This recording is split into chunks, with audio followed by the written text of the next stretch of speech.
8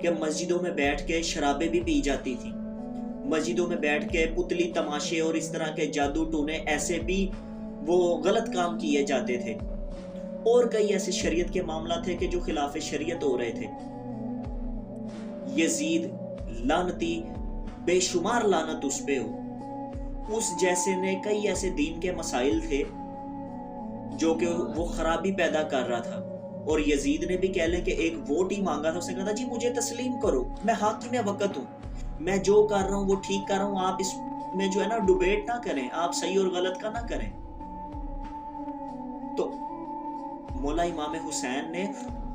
کیونکہ آپ نے امر بالمعروف کو لے کر چلنا تھا، امر بالمعروف اس کا مطلب کیا ہے کہ برائی کے خلاف آپ نے چلنا ہے، آپ کو برائی نظر آئے آپ اس کو برا کہیں، اور میں پہلے بھی کئی ویڈیو میں امر بالمعروف کے جو ہے بتا چکا ہوں 3 پوائنٹس اس کے، ایک دفعہ پھر بتا دیتا ہوں کہ برائی اگر ہو رہی ہے تو سب سے اس کو حکم ہے کہ آپ برائی کو ہاتھ سے بھی روکیں، تلوار سے روکیں اور زبان سے بھی روکیں۔ اگر آپ اس پوزیشن میں نہیں ہیں، آپ میں وہ قوت وہ طاقت نہیں ہے، یا کسی بھی طرح سے مجبور ہیں، لیکن آپ اس کو کم سے کم آواز ضرور اٹھائیں، اگر ہاتھ اور منہ کے ساتھ نہیں اس کو روک سکتے، آپ اس کے لیے اس کے خلاف آواز اٹھائیں، اس کو غلط کہیں، یہ امر بالمعروف ہے جو اللہ کا پیغام ہے۔ اور تیسری چیز آپ نے فرمائی کہ اگر اس کو نہ تم علل اعلان برا کہہ سکتے ہو، علل اعلان برے کے ساتھ ہاتھ سے بھی جہاد بھی نہیں کر سکتے، لیکن اب اس کو کم سے کم اپنے دل سے برا جانو کہ یہ برائی ہے، اس کو برا مانو۔ اور یہ جو خالی اپنے اندر اور منہ سے بولنا، یہ سب سے نچلا درجہ ہے امر بالمعروف کا۔ ہمارے روزمرہ زندگی میں کئی ایسے واقعات ہیں جو کہ امر بالمعروف سے ہم نہیں چلتے ہیں، تو امام وہی ہے جو امر بالمعروف کی پاسداری کرے، اس پر چلے، اس پر قائم رہے کہ برائی اور اچھائی میں فرق بتائے، برائی کے خلاف چلے، اچھائی کے ساتھ چلے، اور جو دین کا پیغام ہے ایمانداری سے وہ پورا کرے اور اس کو امت تک پہنچائے۔ امام وہ ہے۔ تو اسی لیے کیونکہ نبی کو ماننے والے تو اس وقت بھی تھے، 18,000 مولوی تھے، 4,000 مفتی تھے، نعوذ باللہ جنہوں نے یہ کہا تھا کہ حسین ابن علی مولا حسین پاک جو ہیں وہ دین کے باغی ہیں، کیونکہ وہ غلط لوگوں کو سپورٹ آپ نہیں کر رہے تھے۔ تو امام کا کام ہے امت کو جو اللہ کے نبی نے پیغام دیا، اللہ کا پیغام دیا، اس پہ قائم رکھنا، اس کو امپلیمنٹ کروانا، اس قانون کو نافذ کرنا، یہ امام کا کام ہے، اور اصل امام وہی ہے۔ باقی جس کی جتنی سوچ ہے، اگر وہ صرف مسجد کے امام تک ہی رکھتا ہے، میرا ایک اپنا نظریہ، میں کسی کو وہ کہہ نہیں رہا، میری ایک اپنا وہ عقیدہ کہہ لیں، ایک مائنڈ سیٹ کہہ لیں کہ میں امام اسی کو ہی جانتا ہوں کہ جیسے اللہ نے قرآن میں فرمایا ہے کہ لوگوں ہماری آیات کو دنیا کی حقیر اس میں نہ دو۔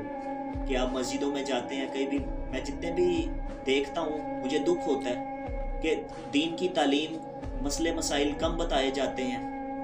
چندوں پہ زور ہوتا ہے، چندہ چندہ چندہ، اور مولوی اپنی تنخواہ مانگتا ہے، اور دیگر لوگ کہتے ہیں بھئی اس کی بھی ضرورتیں ہیں۔ تو وہ بھی آپ کو مختصر سے وقت میں بتاتا چلوں، اللہ کے نبی نے بھی امامت کروائی، سیدنا ابوبکر صدیق بھی مسجد کے امام تھے، سیدنا عمر فاروق بھی مسجد کے امام تھے، سیدنا عثمان غنی بھی مسجد کے امام تھے، مولا علی پاک بھی مسجد کے امام تھے، تمام جتنے بھی جلیل القدر صحابی تھے سب امام تھے، مسجدوں میں اللہ اور اس کے رسول کا پیغام بھی دیتے تھے، نمازیں بھی پڑھاتے تھے، لیکن اپنی ضروریات زندگی کو پورا کرنے کے لیے مزدوریاں بھی کی، مزدوریاں کی، اپنی محنت کی، اس سے اپنے گھر بار کو چلایا۔ کہ جو قرآن میں اللہ کا حکم تھا نا کہ ہماری آیات کو دنیا کی خوشنودی کے لیے نہ حقیر اس میں دو، جیسا کہ پہلی امتیں کیا کرتی تھی، اور اگر کوئی اس کو کر لیتا ہے، وہ وصول کر لیتا ہے، اس کا اجر وہی ہے جو اس کو مل گیا، آخرت میں ہم نے اس کا اجر ختم کر دیا۔ تو میں ان کو امام نہیں سمجھتا۔ ٹھیک ہے کہ اگر نماز پڑھنی ہے، کوئی آپ کو نیک صالح لگتا ہے، انسان اس کے پیچھے نماز پڑھ لے، تو امام یہ ہے۔ باقی اور اگر آپ اس کی ڈیٹیل چاہتے ہیں تو کمنٹ سیکشن میں اپنی رائے ضرور دیجیے گا، میں انشاءاللہ تعالی کوشش کروں گا کہ آپ کو اس چیز سے بھی آشنا کر سکوں۔ بہت شکریہ. میری ویڈیو پسند آئے اس کو لائک کریں، کمنٹ کریں، شیئر کریں. اللہ پاک آپ سب کا حامی و ناصر ہو. السلام علیکم.